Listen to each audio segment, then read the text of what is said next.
Hello everyone. Episode 10 की starting होती है वहाँ पर से जहाँ वो डॉन जैशु का फेस वाइप कर रही होती है और उसके बाद फिर अनकंफर्टेबल होकर वॉशरूम में चली जाती है और सोचने लग जाती है कि उसने मुझे देखा और ये वो किया। फिर वो बोलती है अच्छा। फिर वो सोच करके उस बात को वहीं छोड़ करके वापस आती है वॉशरूम से और सब चेयर को एक साइड करने लग जाती है ताकि उसको सोने का स्पेस मिल जाए। और फिर वो लोग सो रहे होते हैं। तभी डॉन जैशु बोलता है कि तुम्हें मेरे वजह से इतना कुछ करना पड़ रहा है, अपना टाइम देना पड़ रहा है, तो सॉरी। तो वो बोलती है इट्स ओके, कोई बात नहीं। फिर वो लोग सो रहे होते हैं तो सांगजी को लगता है डॉन जैशु सो गया है, तो फिर वो अपना मोबाइल चलाने लग जाती है और अपने गर्ल्स ग्रुप पे मैसेज कर देती है कि मेरे एक रिलेटिव का तबीयत बहुत ख़राब है और मैं हॉस्पिटल में हूँ तो नहीं आ पाऊँगी आज। तो और फिर एक और मैसेज आता है जियांग मिंग का। वो उसको मूवी के लिए पूछ रहा होता है, वो वॉइस मैसेज होता है। जैसे ही वो वॉइस मैसेज ऑन हो जाता है तो सांगजी डर के जल्दी मोबाइल ऑफ कर देती है। तभी वहाँ पर से जैशु बोलता है कि क्या हुआ, तुमने वॉइस मैसेज सुना नहीं? तो वो बोलती है कि अब सोने का ड्रामा कर रहे थे क्या? तो वो बोलता है कि ड्रामा क्या, मैं बस कुछ बोला नहीं तो उसका मतलब थोड़ी ड्रामा कर रहा था। वो बोलती है इसको ड्रामा ही बोलते हैं। वो बोलता है अच्छा ठीक है, क्या था वॉइस मैसेज, ऑन तो करो, मुझे जानना है कि वो कौन लड़का है कि जो तुम्हें मूवी के लिए बुला रहा है। तो वो बोलती है कि हमें बस साथ में मूवी देखना है, ये कोई बड़ी बात तो नहीं है। और फिर वो बोलता है कि देखो मैं बस तुम्हारी फिक्र करता हूँ क्योंकि कोई तुम्हें चीट ना कर दे। तो वो बोलती है कि वो इसमें कोई चीटिंग की बात नहीं हो रहा, मैं बड़ी हो गई हूँ। उसके बाद फिर वो बोलता है लगता है सांगजी बहुत पॉपुलर है। तो वो बोलती है हाँ, क्योंकि मैं प्रीटी हूँ तो मैं पॉपुलर हूँ। फिर डॉन जैशु चुप हो जाता है। सांगजी सोचती है कि ये चुप क्यों हो गया। फिर बोलती है कि देखो तुम्हारे जैसे भी जो एज के इंसान को भी सो जाना चाहिए और यंग बच्चों की बात में दखलंदाजी नहीं करनी चाहिए क्योंकि तुम लोग को ये सब बातें समझ नहीं आएंगी। फिर वो लोग सो जाते हैं। सुबह सांगजी फिर से डॉन जैशु का फेस वाइप कर रही होती है और हो जाता है। फिर जैशु उसको थैंक यू बोलता है। फिर बोलती है ठीक है, मैं अपने क्लास के लिए जा रही हूँ, अगर आपको कुछ चाहिए तो बता देना, मैं ले आऊँगी। तो वो बोलता है अच्छा ठीक है, सुनो मेरे घर चल जाना ना, मेरा लैपटॉप ले आना, और उसका कीज़ सब ड्रॉवर में रखा हुआ है। वो पूछती है अब लैपटॉप क्यों चाहिए आपको? वो बोलता है ऑफकोर्स मेरे काम के लिए चाहिए। तो सांगजी बोलती है अभी तो आप की तबीयत ख़राब है तो अभी आप काम क्यों कीजिएगा, और कौन सा आपका बॉस अभी आपको एक्स्ट्रा पेमेंट देगा? तो वो बोलता है कि देखो मैं टेक इंडस्ट्री में काम करता हूँ तो मैं यहाँ बैठ के भी कर सकता हूँ, छुट्टी मारने का कोई ड्रामा नहीं चलेगा। तो बोलती है मैं फिर भी लैपटॉप नहीं लाऊंगी और थोड़ा बहुत लेक्चर देती है उसको। तो जैशु बोलता है कि तुम्हारी लेक्चर सुन के मुझे रियलाइज़ हो गया कि तुम बड़ी हो गई हो। तो वो बोलती है आपको आज पता चला कि मैं बड़ी हो गई हूँ? आज रियलाइज़ हुआ है क्या? मैं सही में बड़ी हो चुकी हूँ। फिर जल्दी से वो अपना क्लास में आती है, एंटर करती है और अपने फ्रेंड्स लोग के पास जाके बैठ जाती है और उसकी फ्रेंड लोग उसको बता रही होती है उस लड़का के बारे में, जैंग मिंग के बारे में, कि वो तुम्हारा वेट कर रहा था मूवी के लिए लेकिन तुम आई नहीं, तो वो शायद थोड़ा सा मूड ऑफ है उसका आज।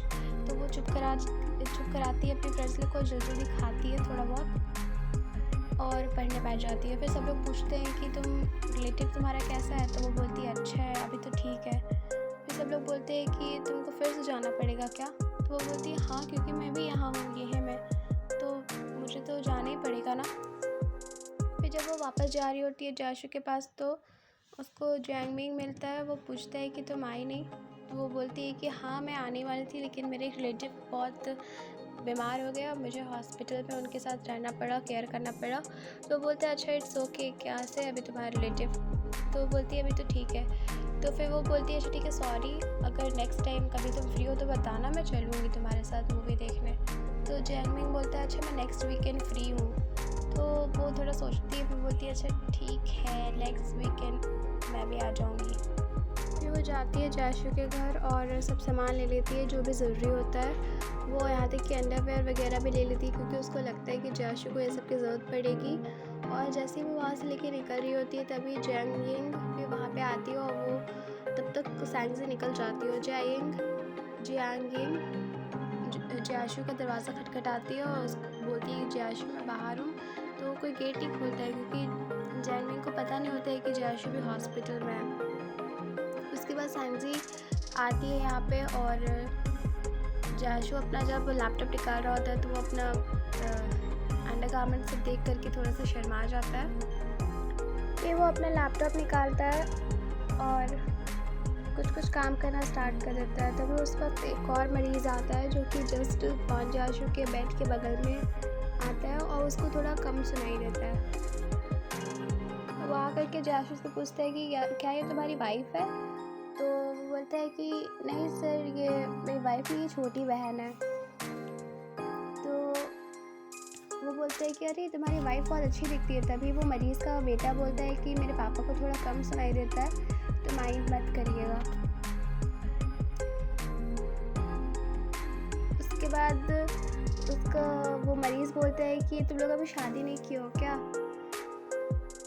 और जियाशु को बोलता है तुम अब यंग तो लगते नहीं हो और इस लड़की को वेट मत कराओ, शादी कर लो तुम लोग।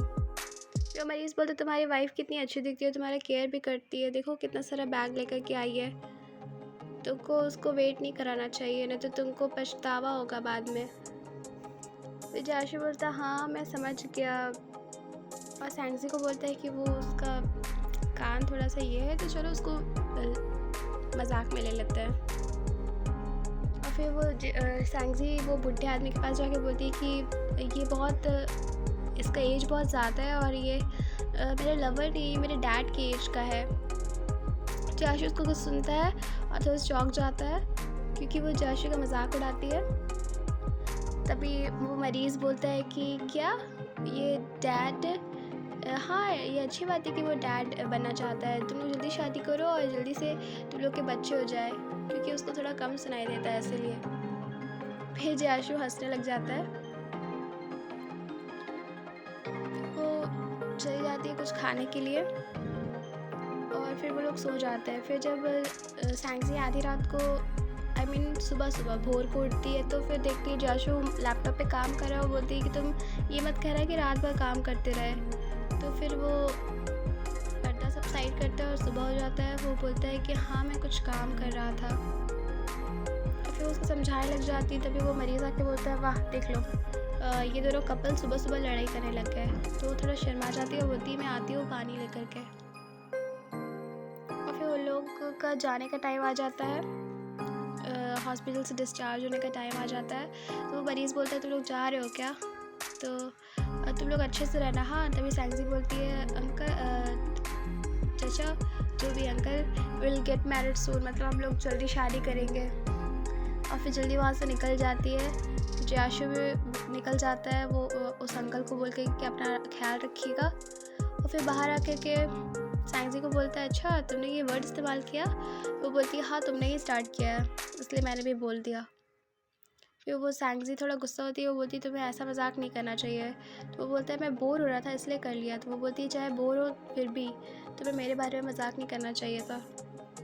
फिर वो लोग घर आते हैं तो सैंगजी डॉन जियाशु का स्लीपर पहनती है और उसको बोलती है कि तुम जल्दी ठीक हो जाओ, मुझे तुम्हें मील पर मिलना है, तुम्हारे साथ डिनर करना है।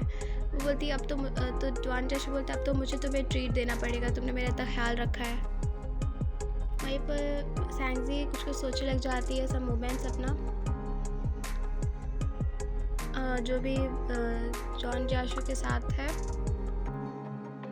फिर वो बोलती है अपना डाइट में ध्यान रखना और भारी सामान थोड़ा कम उठाना, और जियाशु को पूरा समझा रही होती है। फिर बोलती है कि मैं जल्दी जल्दी यहाँ नहीं आ पाऊँगी क्योंकि अगर मेरे बहुत सारे असाइनमेंट हो जाएंगे तो मुझे वो सबको कंप्लीट करना पड़ेगा। फिर वो जाने लग जाती है तो जियाशु बोलता है मैं तुम्हें छोड़ देता हूँ।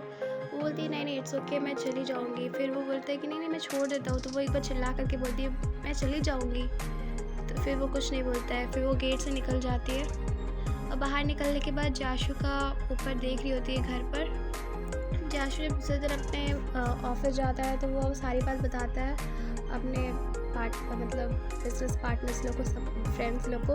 तो वो लोग बताते हैं कि हाँ अगर तुम ऐसा किसी लड़के के साथ मजाक करोगे तो वो अपसेट होगी, यहाँ तक कि उसने तुम्हारा इतना ख्याल रखा, फिर भी तुमने उस बूढ़े आदमी के साथ मिल के उसका मजाक उड़ाया, तो ये जाहिर सी बात है कि वो अपसेट हो जाएगी और बुरा मान जाएगी। और हो सकता है उस लड़की का अगर कोई और बॉयफ्रेंड होगा तो उसको तो और बुरा लगेगा ना ये सब सुन करके। फिर लोग बोलते हैं कि तू अपना कुछ टाइम निकाल के उसको सॉरी बोल देना। तभी डॉन जशु फिर अकेले बैठा होता है तो जियांगिंग का कॉल आता है। वो उसको कॉल करती है, पहले मैसेज करती है तो डॉन जशु मैसेज नहीं देखता है, फिर वो उसको कॉल करती है। जशु बोलते हैं मैंने तुम्हें कहा है ना कि मुझे कॉल मत किया करो, और फिर भी तुम मुझे कॉल कर रही हो, मैं नहीं चाहता मैं तुम्हारे साथ टच में रहूँ। तो वो बोलती है कि आप तो मुझे अकेला छोड़ दोगे, तो डॉन जशु बोलता है आई एम बिज़ी, और फिर वो कॉल कट कर देता है। जियांगिंग बार बार उसको कॉल कर रही होती है लेकिन वो नहीं उठाता है। दूसरी साइड सांगजी जियांगमिंग के साथ मूवी देख रही होती है और फिर वहाँ से निकलती है। तो वो लोग दोनों बात करते करते निकल रहे होते हैं। फिर जियांगमिंग थोड़ा सा वॉशरूम जाता है फ्रेश होने के लिए, और उसी वक्त एपिसोड एंड हो जाता है। Thanks for watching.